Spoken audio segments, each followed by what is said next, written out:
Medical সেন্টারকে বলা হয় Napa centre. তো সে মেডিকেল সেন্টারে যাতে আপনার শারীরিক এবং মানসিক উভয় সেবা নিশ্চিত করা যায় সেভাবে আমরা কাজ করবো। এই তো যারা বিভিন্ন হলে মেসে কলেজে রয়ে গেছে তাদের কাছে আমরা পৌঁছানোর চেষ্টা করতেছি যে আমাদের শাটল চলছে আপনার দিনে একবার। তো আমরা তাদের কাছে গেলাম, তাদের বিভিন্ন সমস্যা আমরা জানতে দিয়েছি। তো যে বগির সংকটের কথা আমরা জানতে পেরেছি, যাতে বগি বৃদ্ধি করা হয়। পূর্বে যে ডেমো ট্রেন ছিল সেই ডেমো ট্রেন যেন ফিরিয়ে আনা হয়। এবং শাটলে একটা ঘটনা সবসময় ঘটে অহরহ, যে ঢিলচোড়া। তো তারা আমাদের কাছে দাবি করেছে যেন একটা নিরাপদ শাটল ব্যবস্থা প্রণয়ন করা হয়। তো আমরা এগুলো নিয়ে কাজ করব।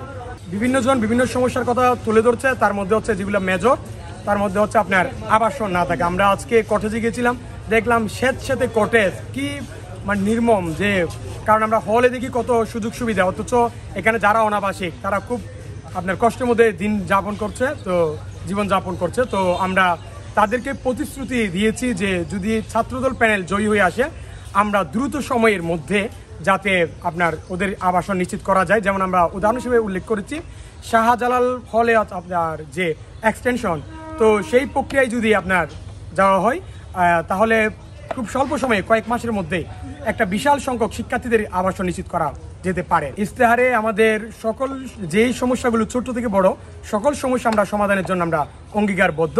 তার মধ্যে হচ্ছে আপনার শতভাগ আবাসন, যাতায়াত, যে শাটল এবং হচ্ছে আপনার যে শহরগামী শিক্ষার্থীদের জন্য বাস না থাকা, এটা খুব দুঃখজনক। তো সেই ব্যাপারটা এবং হচ্ছে শিক্ষা এবং গবেষণায় যে আমাদের আন্তর্জাতিক মানদণ্ডে আমাদের ক্যাম্পাসকে কীভাবে নিয়ে যাওয়া যায় সেভাবে আমরা কাজ করব।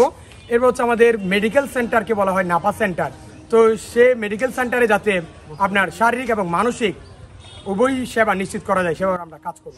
ভাই আসসালামু আলাইকুম। আছি আলহামদুলিল্লাহ, ভালো আছেন ভাই? আসসালামু আলাইকুম ভাই। আপু আসসালামু আলাইকুম। আমাদের ছাত্রদের প্যানেলের জন্য দোয়া করবেন। আমাদের সিটি কোডে 12 নম্বর 10 আরো সদস্য মনে রাখবেন আমরা সবার জন্য দোয়া করবেন, কোনো প্যানেলের জন্য দোয়া রাখবেন। সারাদিনে আমরা অনাবাসিক এবং কটেজের শিক্ষার্থীদের কাছে পৌঁছানোর চেষ্টা করেছি এবং 4:40 শাটলে আমরা প্রচারণা চালিয়েছি। তো 4:40 শাটলের প্রচারণা চালিয়ে আমরা শিক্ষার্থীদের বিভিন্ন প্রতিশ্রুতি দিয়েছি এবং তাদের কথাগুলো শুনেছি। সেই জায়গায় আমরা দেখেছি যে 4:40 শাটল সহ আমাদের শাটলে ফ্যান আছে কিন্তু ফ্যান ঘুরে না, এবং সবচেয়ে বাতিল এবং পচা যে ইঞ্জিনগুলো সেগুলো আমাদেরকে রেলওয়ে গুছিয়ে দেয়। তো অর্ধেক রাস্তায় গেলে দেখা যায় ইঞ্জিন বন্ধ হয়ে যায়, ইঞ্জিন ঠিকমতো কাজ করে না। যে বগিগুলো দেওয়া হয় সেগুলো হচ্ছে বিভিন্ন সময় অব্যবহৃত যে বগিগুলো, সিট ছেঁড়া, সেই জায়গায় বা বিভিন্ন সুযোগ সুবিধা ভালো নেই, ফ্যান নেই, সেগুলো আমাদের গুছিয়ে দেয়। কিন্তু বিশ্ববিদ্যালয়ের কাছ থেকে কিন্তু রেলওয়ে ঠিকই আমাদের কাছ থেকে টাকা নিচ্ছে। তো আমাদের মূল কাজ হচ্ছে শাটলের লাইনটা একদম স্মুথ রাখা, সেখানে যেন কোনো প্রতিবন্ধকতা না থাকে এবং ট্রেন যেন ঠিকমতো চলতে পারে। আর সেই জায়গায় ট্রেনের বগি বৃদ্ধির কথা আমরা আসতেছে, আমরা চেষ্টা করবো যে ডাবল লাইন নির্মাণের যে কাজ সেটা শুরু করতে। ডাবল লাইন নির্মাণ করলে একটি ট্রেন যেতে পারবে এবং আসতে পারবে, সেটা আমাদের বেশি সহজ হবে। তো সেই কাজটি আমরা রেলওয়ে এবং রাষ্ট্র এবং বিশ্ববিদ্যালয়কে নিয়ে কাজ করার সেটি চেষ্টা করবো। তবে আপাতত আমরা শাটলের ভালো ইঞ্জিন, ভালো বগি এবং ফ্যান এবং বসার যে পরিবেশ সেটা উন্নতি করতে চাই এবং টাইম শিডিউল যেন ঠিক মতো মেনে চলে সেটা আমরা নিশ্চিত করতে চাই।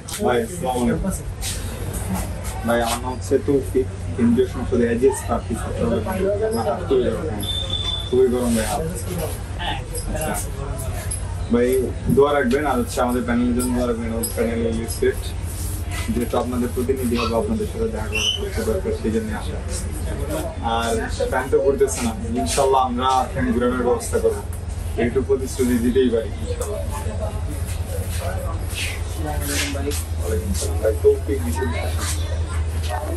ভাই আমরা 22 সেকশন ফিলোসফি। আচ্ছা তাহলে তো আগে দেখা হয়েছে। ঠিক আছে, বাজের জন্য দোয়া করো। টিউশন আছে নাকি? ঠিক আছে, আমারও টিউশন আছে। প্রক্সিমেট ছোট ভাইকে এখন টিউশনের পরে